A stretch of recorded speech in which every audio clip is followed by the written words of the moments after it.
Cześć!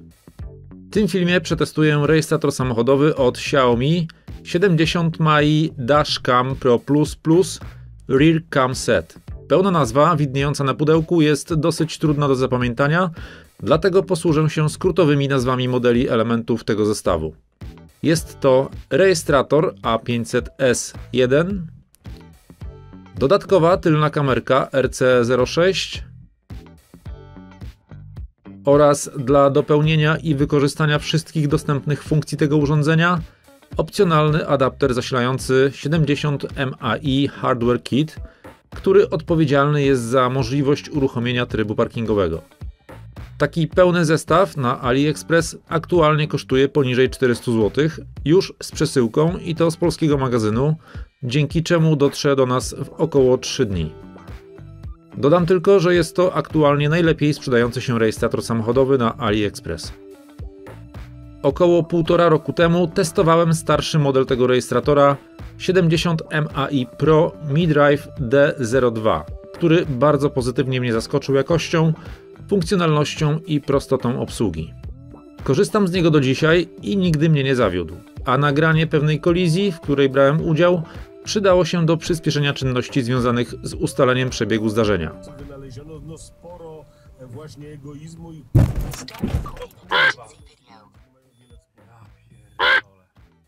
Ta kolizja jest doskonałym przykładem na to, że dodatkowa tylna kamerka w samochodzie to już nie żadna fanaberia, a bardzo przydatne i wręcz niezbędne narzędzie, które w podobnych zdarzeniach rozszerza mocno materiał dowodowy. Bardzo byłem ciekaw, jak wyglądało to uderzenie w tył mojego samochodu z perspektywy tylnej szyby, ale niestety w tamtym czasie nie posiadałem jeszcze takiego zestawu. Stary model rejestratora nie ma możliwości współpracy z dodatkową tylną kamerą. Nowy rejestrator ma niemal identyczną bryłę i wysoką jakość wykonania jak ten starszy model i bardzo dobrze, bo moim zdaniem to bardzo zgrabna i przemyślana konstrukcja. Oko kamery jest zawsze na swoim miejscu. Sposób montażu uniemożliwia przypadkowe przestawienie kamery czy odklejenie się jej od szyby. Przyciski do obsługi są łatwo wyczuwalne i logicznie rozmieszczone. Nowy model jest troszkę grubszy od swojego poprzednika ze względu na wbudowany moduł GPS. Moja stara kamerka posiada moduł GPS jako dołączaną opcję w miejsce elementu montażowego. O dalszych różnicach w funkcjonalności opowiem w trakcie testu tego nowego rejestratora. Sprawdźmy, co jeszcze znajduje się na wyposażeniu zestawu. Mamy tutaj zasilacz na gniazdo zapalniczki, element montażowy, 3,5-metrowy przewód zasilający, 5,5-metrowy przewód do podłączenia tylnej kamerki oraz bardzo proste i praktyczne narzędzie do utkania tych przewodów w zakamarkach i szczelinach tapicerki. W kopercie znajdują się folie adhezyjne do montażu rejestratora oraz tylnej kamery, zapasowe taśmy dwustronne i instrukcja w wielu językach, również w języku polskim. Włożyłem kartę pamięci i nadszedł czas na pierwsze uruchomienie rejestratora. Po podłączeniu zasilania możemy dokonać wstępnej konfiguracji parametrów. Na początek wybór języka. Tu miłe zaskoczenie, bo jest polski. Najpierw pojawia się krótka instrukcja odczytywania stanu rejestratora za pomocą kolorów diody umieszczonej na ramieniu obiektywu oraz obsługa przycisku zasilania. Dalej możemy ustawić datę i godzinę. Rejestrator wykrył, że nie jest podłączony hardware kit odpowiedzialny za tryb parkingowy i informuje nas o niemożliwości użycia tej funkcji. Sprawdzimy to trochę później, jak wszystko zainstaluje w aucie. Następnie mamy QR-kod do pobrania aplikacji obsługującej kamerę za pomocą Wi-Fi. Aplikację mam już zainstalowaną, bo używałem jej ze swoją starą kamerką. Wykryto niedobowy czas, skalibruj czas ręcznie. I w tym momencie doznałem pozytywnego szoku. Rejestrator przemówił do mnie w języku polskim i zwrócił mi uwagę, że pominąłem ustawienie czasu systemowego, więc czym prędzej ustawiłem go poprawnie. Na dole głównego ekranu mamy 4 ikony, które informują nas o funkcjach przycisków umieszczonych pod nimi. Włączanie, wyłączanie mikrofonu. Nagrywanie dźwięku jest włączone.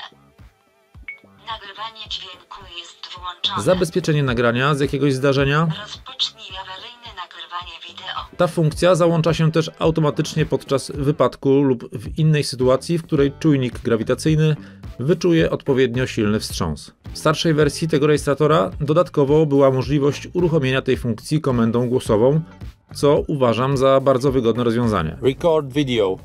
Start recording emergency video. Nowy model pozbawiony jest tej funkcjonalności.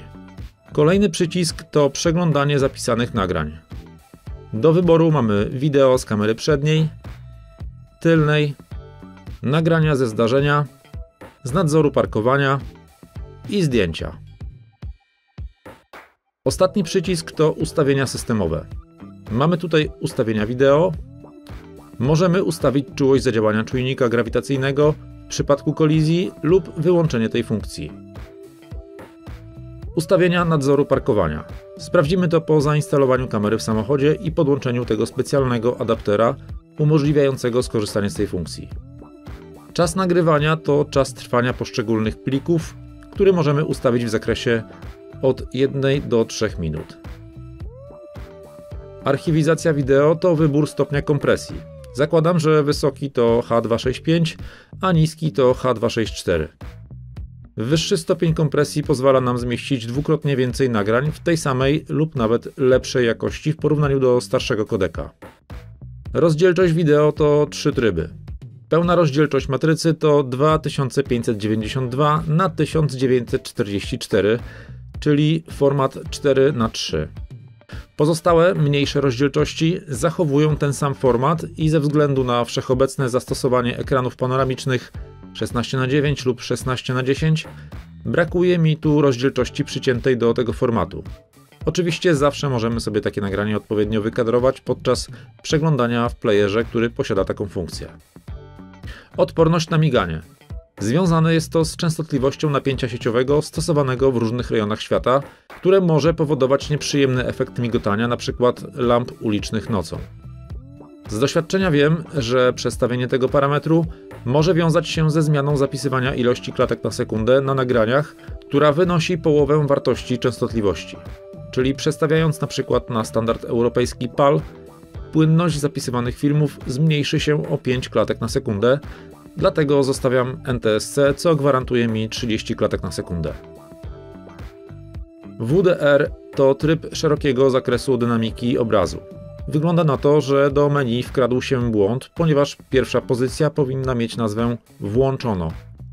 Zalecam używanie tej funkcji, której działanie można dostrzec szczególnie w jasne słoneczne dni. Jej brak powoduje nieprzyjemne przepalenie nieba, poza tym poprawia widoczność szczegółów w zacienionych miejscach obrazu. Prędkość, szerokość to włączenie opcji zapisywania na dole obrazu aktualnej prędkości i współrzędnych geograficznych. Dodatkowo możemy wybrać jednostkę prędkości. W poprzednim modelu tego rejestratora te dane nie zapisywały się fizycznie na obrazie, lecz były wyświetlane tylko gdy odtwarzaliśmy film w aplikacji na smartfonie, więc tę zmianę uważam za duży plus. Kolejna zakładka to ustawienia systemowe i mamy tutaj włączenie hotspota Wi-Fi do komunikacji z aplikacją na smartfonie, ustawienie zasilania Wi-Fi, czyli możemy wymusić automatyczne włączanie Wi-Fi po załączeniu zasilania. Domyślnie jest to wyłączone. Nagrywanie dźwięku, którego załączanie lub wyłączanie dostępne jest także na głównym ekranie pod przyciskiem funkcyjnym. Włączenie ADAS, czyli funkcji wspomagającej bezpieczeństwo jazdy. Są to prawdopodobnie, jak w przypadku starszego modelu rejestratora, ostrzeżenia głosowe o przekroczeniu osi jezdni, zbliżaniu się zbyt szybko do innego pojazdu oraz przypomnienie o ruszeniu pojazdu przed nami, np. na światłach. Dostęp do tej funkcji możliwy jest dopiero po skalibrowaniu rejestratora, więc omówienie tej funkcji zostawimy na później. Ciekaw jestem, czy te komunikaty będą również po polsku. Czas AOD, czyli Always On Display, to ustawienie czasu wygaszenia ekranu rejestratora. Do wyboru mamy zawsze włączone, wygaszenie po 1 minucie i po 30 sekundach. Dalej mamy głośność. Na pewno reguluje to głośnością dźwięku wciskania klawiszy, ale być może również nadawanych komunikatów głosowych. To również sprawdzimy później. Automatyczne wyłączanie to funkcja powiązana z GPS, podobnie jak w starszym rejestratorze. Rejestrator po wykryciu, że pojazd nie przemieszcza się przez określony czas, wyłączy się automatycznie. To przydatna funkcja, gdy nie korzystamy z adaptera od trybu parkingowego, a podłączyliśmy rejestrator do stałego zasilania. Dalej mamy ustawienie czasu systemowego, strefy czasowej, format daty i przypomnienie o czasie jazdy. To może być przydatna funkcja dla zawodowych kierowców, których ciągłość jazdy ograniczona jest przepisami. Do wyboru mamy 2, 3 i 4 godziny oraz metodę przypomnienia głosowego, która będzie nadawać alarm co 15 minut lub jednorazowo, prawdopodobnie po upłynięciu ustawionego maksymalnego czasu jazdy. Kolejne pozycje menu to format karty pamięci, przywrócenie ustawień fabrycznych, kod QR do pobrania aplikacji na smartfon, tryb aktualizacji firmware i informacje o posiadanej wersji rejestratora oraz firmware'u. Teraz przeniesiemy się do auta, aby sprawdzić wszystko w praktyce. Najpierw zamontujemy adapter zasilający. Jeżeli nie zamierzamy korzystać z trybu parkingowego, to możemy podłączyć rejestrator za pomocą dołączonego zasilacza na gniazdo zapalniczki. Z adaptera wychodzą 3 przewody. Czarny to minus, masa, czerwony to stałe zasilanie i żółty zasilanie po przekręceniu stacyjki. Najlepszym miejscem do znalezienia odpowiednich punktów do podłączenia jest listwa z bezpiecznikami. Miernikiem musimy sprawdzić, gdzie znajduje się napięcie po wyjęciu kluczyków ze stacyjki, aby podłączyć w to miejsce czerwony przewód. Następnie musimy znaleźć bezpiecznik, na którym pojawia się napięcie dopiero po przekręceniu kluczyka w stacyjce.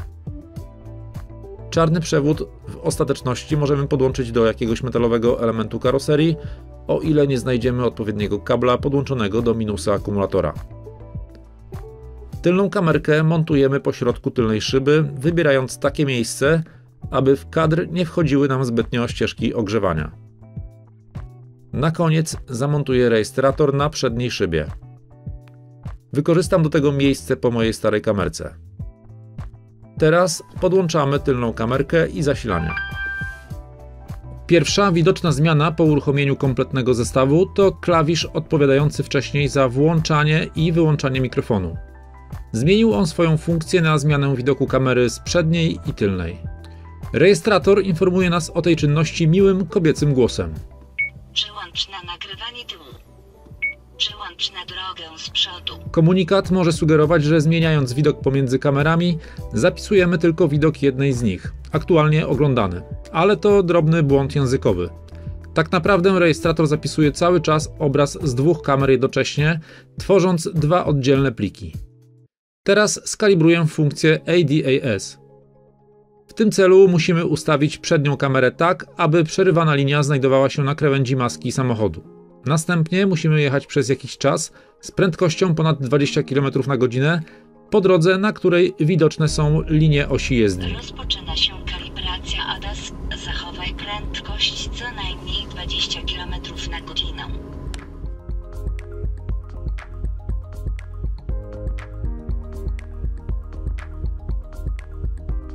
Po skalibrowaniu rejestrator poinformuje nas o tym. Od tej chwili możemy w pełni korzystać ze wszystkich funkcji rejestratora. Kąt widzenia kamerki przedniej to 140 stopni, a jasność obiektywu to f1.8 przy rozdzielczości maksymalnej 1944p.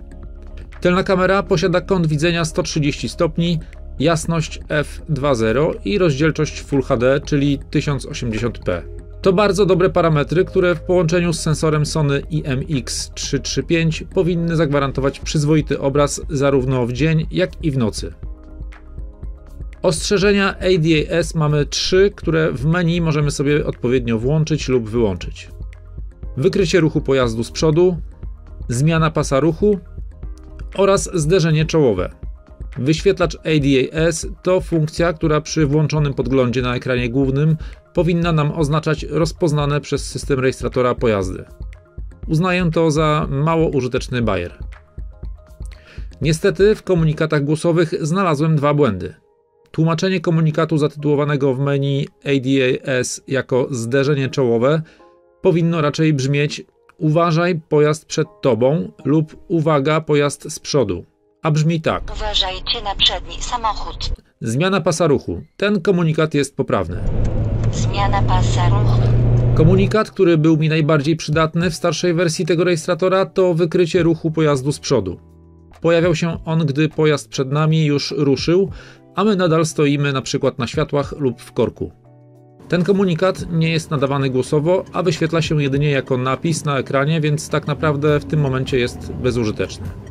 Postanowiłem sprawdzić, czy po skonfigurowaniu rejestratora na język angielski usłyszymy ten komunikat i jest wszystko ok. Więc mam nadzieję, że zostanie to poprawione w nowszej wersji firmware. Napiszcie w komentarzu, jak waszym zdaniem powinien on brzmieć po polsku. Tryb parkingowy załącza się po 5 minutach od zaparkowania auta. Przejdź w tryb nadzoru parkowania po 5 minutach. Działa on na takiej samej zasadzie jak w poprzednim rejestratorze, czyli za załączenie nagrywania odpowiedzialny jest czujnik wstrząsu. Do wyboru mamy 2 stopnie czułości. Porównując poziom wstrząsu, przy którym rejestrator załączy nagrywanie na wysokiej czułości, to w starym rejestratorze wystarczyło uderzyć ręką z umiarkowaną siłą, np. w drzwi, a nawet ulewny deszcz potrafił go wybudzić. To w tym rejestratorze wymagana jest większa siła uderzenia.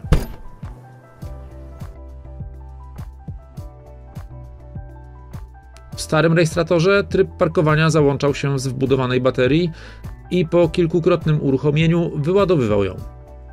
W nowym rejestratorze mamy czas czuwania i rejestrowania praktycznie nieograniczony dzięki specjalnemu adapterowi zasilającemu. Dodam tylko, że ten adapter posiada również zabezpieczenie przed rozładowaniem akumulatora samochodu i odłączy rejestrator, gdy napięcie spadnie do poziomu 11,4 V dla pojazdów z instalacją 12V oraz 22,8 V dla samochodów ciężarowych, czyli z instalacją 24V. Ciekawym rozwiązaniem trybu parkingowego jest zapis poklatkowy, który, jak wynika z opisu oferty, posiada wersja tego rejestratora bez obsługi tylnej kamery, czyli model A500. Kamera po zatrzymaniu auta zapisuje 1 klatkę na sekundę przez cały czas postoju.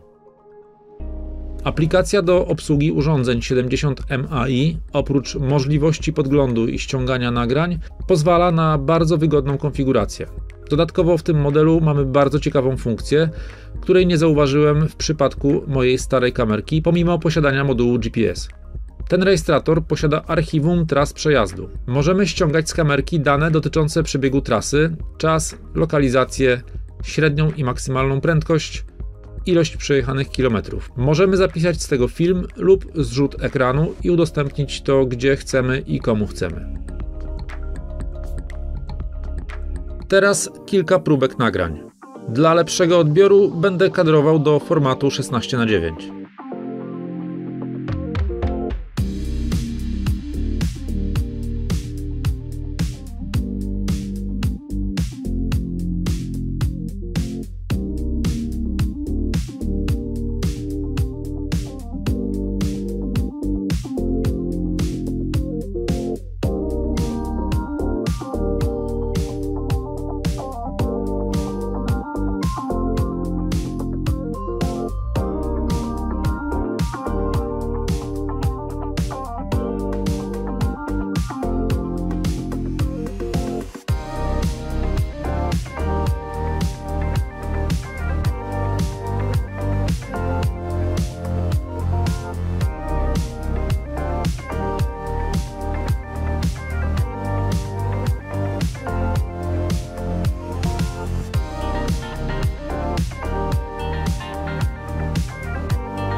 Tryb WDR, czyli szeroki zakres dynamiki obrazu, wydaje się nie działać poprawnie lub po prostu w ogóle nie działa. Nie zauważyłem praktycznie żadnej zmiany. Dla porównania zobaczcie, jak ten tryb działa w starszej wersji tego rejestratora Dashcam Pro Mi Drive D02.